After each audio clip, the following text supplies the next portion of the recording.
श्री स्वामी समर्थ स्वामी कृपा ज्योतिष मध्ये मी भास्कराचार्य मंजुषा जोशी आपलं हार्दिक स्वागत करते। आज आपण समजून घेत आहोत मकर राशीच्या जातकांना संपूर्ण मे महिना कसा राहणार आहे। या महिन्यामध्ये शिक्षण, आरोग्य, वैवाहिक सौख्य, वास्तू आणि वाहनाचं सुख आणि त्याचबरोबर भाग्योदया संदर्भातील शुभ संकेत आहेत का। या महिन्यामध्ये कोणत्या कालावधीनंतर एक विशिष्ट ग्रह परिवर्तित होणार आहे किंवा राहुदेव आणि केतुदेवांचं सुद्धा गोचर होणार आहे, तर ते तुमच्यासाठी कसं लाभदायक आहे याबद्दलची सुद्धा माहिती संपूर्ण समजून घेणार आहोत। चला तर मग माहितीला सुरुवात करूयात। लग्नस्थानापासून आपण माहिती सुरुवात करतो। लग्नस्थानाचे अधिपती शनिदेव होतात, ज्यांचं गोचर तृतीय भावातनं होतं। शनिदेव जेव्हा तृतीयातनं गोचर करतात त्यावेळेस अधिक परिश्रमातनं विशेष लाभ, प्रसिद्धी निर्माण करून देणारी स्थिती उत्पन्न करतात।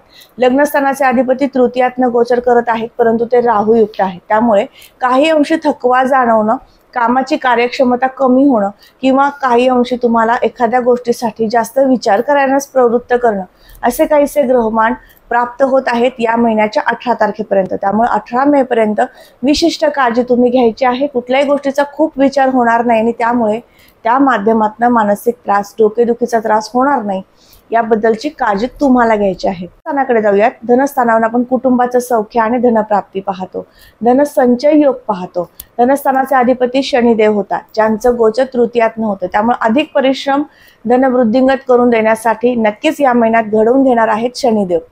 तृतीय भावामध्ये गेलेले शनी महाराज तुम्हाला उद्योग व्यवसायाच्या माध्यमातून नवीन पुढील एखादी संधी निर्माण करून देतील आणि त्या माध्यमातून प्रसिद्धीचे आणि कीर्तीचे योग सुद्धा आणतील आणि कुटुंबाचं सौख्य सुद्धा प्राप्त करून देतील। विशेष म्हणजे तुमच्या भावंडांच्या जीवनामध्ये एखादा विशिष्ट महत्त्वपूर्ण कार्य किंवा निर्णय घेणं किंवा एखादी महत्त्वपूर्ण गोष्ट, बदल, परिवर्तन घडतंय आणि त्या माध्यमातून तुमच्या सोबत, तुमच्या सानिध्यामध्ये त्यांनी त्या गोष्टीचा आनंद घेतला याबद्दल सुद्धा तुम्हाला समाधान आणि आनंद प्राप्त करून देणारी घटना शनी महाराजांच्या कृपेने या महिन्यात घडू शकते। या महिन्यामध्ये टूर्स अँड ट्रॅव्हल्स संदर्भातील व्यावसायिक वर्ग, संगणक क्षेत्रामध्ये काम करणारा वर्ग, कम्युनिकेशन क्षेत्रात काम करणारा वर्ग, त्याचबरोबर गायन, वादन, नृत्य, कला क्षेत्रामध्ये काम करणारा वर्ग यांच्यासाठी विशिष्ट संधी घेऊन येणारा कालावधी हाच तो महिना म्हणता येईल। याचबरोबर या महिन्यामध्ये गुरुदेवांचं महापरिवर्तन घडतंय। गुरुदेव 14 मे रोजी तुमच्या राशी कुंडलीतील वृषभ राशीतनं मिथुन राशीमध्ये गोचर करतील, अर्थात त्यांचे गोचर पंचमातनं षष्ठ स्थानामध्ये होण्यास सुरुवात होईल। षष्ठ स्थानात गुरुदेव आले की तुमच्या राशी कुंडलीप्रमाणे 6वा गुरु सुरू होत आहे। 6व्या गुरुमध्ये रोग आणि हितशत्रूंचा किरकोळ प्रमाणामध्ये त्रास होणं साहजिक आहे, परंतु हा त्रास मोठ्या स्वरूपामध्ये नक्कीच होणार नाही। यासाठी तुमच्या जन्मपत्रिकेतील गुरुदेवांची स्थिती कशी आहे, गुरुदेव तुमच्या जन्मलग्न कुंडलीनुसार कोणत्या स्थानामध्ये आणि कुठल्या राशीमध्ये आहेत, शुभ स्थितीमध्ये आहेत का, हे पाहिल्यानंतर आपल्याला अधिक या 6व्या गुरुचे शुभ अशुभ परिणाम समजून घेता येऊ शकते। गुरुदेवांचं महापरिवर्तन या नावाने नवीन एक व्हिडिओ लवकरच अपलोड होत आहे, नक्की जाऊन तुम्ही तोही समजून घ्या आणि त्याचबरोबर राहुदेवांचं महापरिवर्तनाचा सुद्धा व्हिडिओ अपलोड केलेला आहे, तोही जाऊन समजून घ्या।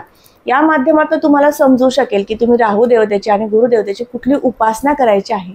ज्या माध्यमातून तुमच्या कुंडलीतील गुरुदेवांची आणि राहुदेवांची स्थिती अशुभ असेल तर त्यामध्ये परिवर्तन कशा पद्धतीने होऊ शकेल। याबरोबर चतुर्थ भावाकडे जाऊया। चौथ्या घरावरून आपण वास्तूचं आणि वाहनाचं सुख पाहतो। चतुर्थ स्थानाचे अधिपती मंगळदेव होतात, ज्यांचं गोचर हे कर्केतनं होतंय, सप्तम भावातनं। मंगळदेव सप्तमातनं गोचर करतात त्यावेळेस तुमच्या जोडीदाराच्या स्वभावामध्ये थोडासा तापटपणा आणतात। याबरोबरच तुम्ही दोघात मिळून एखादा नवीन वास्तू किंवा वाहनाचं स्वप्न पाहता आणि ते साकारण्यासाठी जास्तीत जास्त प्रयत्न करतात। अर्थात वास्तू आणि वाहनाचे योग आपण आपल्या जन्मलग्न कुंडलीनुसार नक्कीच माहिती करून घेऊ शकतो, पण राशी कुंडलीनुसार तुमच्या वास्तूचे आणि वाहनाचे सुख प्राप्त करून देणारी स्थिती नक्की पाहिली जाते आणि त्या माध्यमातून हा महिना संमिश्र आहे आणि प्रयत्नांचा आहे वास्तू आणि वाहनाच्या सुखासाठी प्राप्त करून घेण्यासाठी। याबरोबरच मातृसौख्याच्या दृष्टीने हा महिना संमिश्र आहे। आपण शिक्षण, संतती आणि प्रेम प्रणय पाहतो। शिक्षणाच्या दृष्टीने विचार केला तर या महिन्यामध्ये पंचम स्थानाचे अधिपती शुक्रदेव जे राहुयुक्त आहेत, त्यामुळे 18 मे पर्यंत तुमच्या शिक्षण स्थानाचे अधिपती राहुयुक्त असल्यामुळे थोड्याफार प्रमाणामध्ये अभ्यासातील एकाग्रता कमी होणं किंवा इतर काही गोष्टींमध्ये मन तुमचं डायव्हर्ट होणं आणि त्या माध्यमातून अभ्यासाची एकाग्रता किंवा एकसंगता कमी झालेली दिसून येऊ शकते। पण 18 मे नंतर मात्र तुमचा अभ्यास उत्तम होऊ शकतो। कला क्षेत्रातलं शिक्षण घेणारा वर्ग किंवा नृत्य, गायन, वादन या क्षेत्रामध्ये काम करणारा वर्ग, शिक्षक वृंद म्हणून तुम्ही काम करताय, तुम्हा सर्व वर्गांसाठी मात्र अतिशय शुभ स्थिती हा संपूर्ण महिना दर्शवतो। याचबरोबर मीडिया क्षेत्रामध्ये तुम्ही काम करताय, युट्यूबर असाल तर तुमच्यासाठी सुद्धा उत्तम संधीचा काळ किंवा तुमच्या कार्याचा गुणगौरव प्राप्त करून देणारा काळ हाच तो महिना म्हणता येईल। आपल्याकडे जाऊया, षष्ठस्थानाचे अधिपती बुधदेव होतात, ज्यांचं गोचर मेषेतनं होत आहे चतुर्थ भावातनं। बुधदेवांचं गोचर चतुर्थातनं जेव्हा होतं त्यावेळेस तुम्ही जर मोकळी जागा खरेदी करू इच्छिता तर नक्कीच या महिन्यात प्रयत्न करा, त्यासाठी शुभ संकेत आहेत। परंतु तयार वास्तू घेण्याचे मात्र संकेत येताना थोड्याफार प्रमाणात अडचणी नक्कीच येऊ शकतात। या महिन्यात 15 मे पर्यंतची स्थिती खरेदी करण्यासाठी अतिशय शुभ आहे। 15 मे नंतर थोड्याफार प्रमाणामध्ये कर्ज घ्यायचं असेल आणि लोन घेऊन तुम्हाला ती वास्तू किंवा मोकळी जागा खरेदी करायची असेल तर अशासाठी मात्र संमिश्र स्थिती निर्माण होत आहे। महिला वर्गांना सांगू इच्छिते, सौंदर्याची काळजी तुम्हाला वारंवार या महिन्यात घेण्याची इच्छा सुद्धा होऊ शकते, त्या माध्यमातून कॉस्मेटिक वरती तुमचा खर्च सुद्धा या महिन्यात राहू शकतो। जे लोक राजकीय क्षेत्रामध्ये काम करतात, सामाजिक कार्याची आवड आहे, तर अशा वर्गाला सांगू इच्छिते तुम्हाला या महिन्यामध्ये जास्तीत जास्त तुमच्याकडनं समाजहित उपयोगी गोष्टी घडणार आहेत, त्या माध्यमातून सुद्धा तुम्हाला आनंद प्राप्त होणार आहे। त्याकडे जाऊया, सप्तम स्थानावरून आपण जोडदाराचं सौख्य पाहतो। स्थानामध्ये कर्क राशी आहे, त्या ठिकाणी मंगळ देवतेची उपस्थिती आहे। सप्तमात जेव्हा मंगळदेव येतात त्यावेळेस तुमच्या जोडदाराचा तापटपणा किंवा एखाद्या विषयावरती जास्तीत जास्त वादास प्रवृत्त करणं असे काहीसे संकेत निर्माण करून देतात। आणि त्यात विशेष म्हणजे राहू देवाची पंचम दृष्टी सप्तमावर येते, त्यावेळेस एखाद्या विशिष्ट विषयावरनं जास्त वादाचे प्रसंग वारंवार उत्पन्न होत असतात। म्हणून काळजी घ्यायची आहे 18 मे पर्यंत। कुठलाही प्रसंग किंवा कुठल्याही गोष्टीचा जास्त वाच्यता किंवा वादापर्यंत विषय जात असेल तर तो संपुष्टात आणण्यासाठी तुमच्याकडनं वारंवार प्रयत्न होणं आवश्यक आहे। 18 मे पर्यंत ही स्थिती आहे, तदनंतर मात्र तुमच्या जोडदाराचं सुख तुम्हाला प्राप्त होईल। विवाह योग पाहताना तुमच्या जन्मलग्न कुंडलीनुसार पाहणं आवश्यक आहे, त्या माध्यमातून आपण जोडदार कुठल्या दिशेचा मिळेल, किती अंतराचा मिळेल, याबरोबरच जोडदार कुठल्या कार्यक्षेत्रामध्ये काम करणारा मिळेल याबद्दलची माहिती मिळू शकते। तर ती माहिती जाणून घ्यायची असेल तर नक्की मला संपर्क करू शकता। याचबरोबर भाग्यस्थानाकडे जाऊयात। भाग्यस्थानावरून आपण भाग्योदय घडेल का, नोकरीची संधी प्राप्त होईल का हे पाहत असतो। भाग्यस्थान परिवर्तनाचे शुभ संकेत घेऊन येणारा हा कालावधी म्हणता येईल। नोकरीची संधी तुम्हाला या महिन्यात प्राप्त होऊ शकते, त्यासाठी सुद्धा शुभ संकेत आहेत।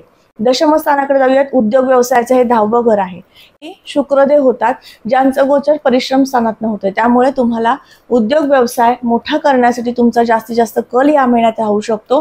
कल्पकतेच्या जोरावरती आणि बुद्धिकुशाग्रतेच्या जोरावरती तुम्ही नक्कीच या महिन्यामध्ये तुमचा व्यवसाय उच्च स्तरावर घेऊन जाऊ शकणार आहात। शुभ संकेत आहेत, काळजी करू नका। ज्यांचा लोखंडा संदर्भातील व्यवसाय आहे, कन्स्ट्रक्शन संदर्भातील व्यवसाय आहे, स्टील, सिमेंट, वाळू, विटा या संदर्भातील ज्यांचा बिझनेस आहे अशा वर्गाला अतिशय शुभ स्थिती दर्शवत आहे।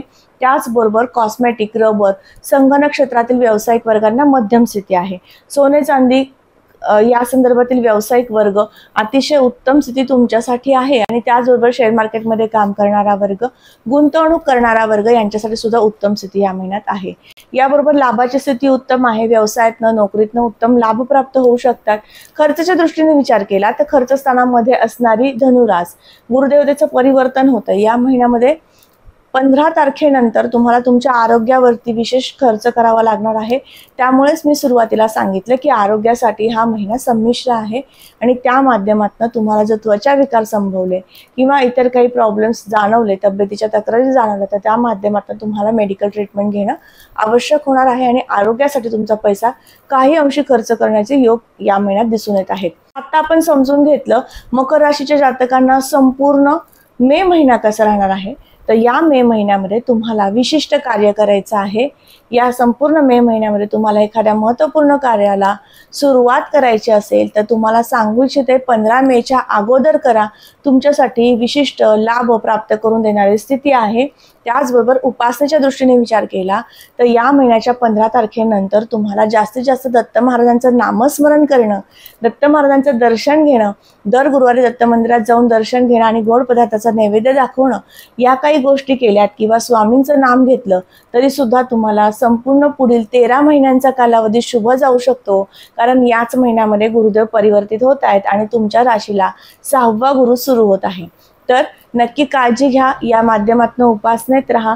त्याबरोबरच सप्तम भावामध्ये मंगळदेव आहेत जे नीच राशीतनं गोचर करतायत, त्यामुळे तुम्हाला थोडंसं जोडीदाराचं सौख्य सुद्धा अल्प प्रमाणात मिळणार आहे। वाद होऊ नयेत यासाठी तुम्हाला जास्तीत जास्त प्रयत्न करायचे आहेत। दत्त महाराजांच्या सोबतच तुम्हाला गणपती स्तोत्र पठण करायचं आहे संपूर्ण महिनाभर। तर आज आपण समजून घेतलं की मकर राशीच्या जातकांना संपूर्ण मे महिना कसा राहणार आहे। आजचा हा व्हिडिओ तुम्हाला कसा वाटला नक्की मला कमेंट करून सांगा। कमेंटमध्ये श्री स्वामी समर्थ लिहिण्यास अजिबात विसरू नका। तुम्ही आपल्या चॅनलवर नवीन असाल नक्की चॅनलला सबस्क्राईब करा, बेल आयकॉनला क्लिक करा। पुन्हा भेटूयात अशाच महत्त्वपूर्ण माहितीसह। तोपर्यंत मी आपली रजा घेते। श्री स्वामी समर्थ। जय जय स्वामी समर्थ। रामकृष्ण हरी।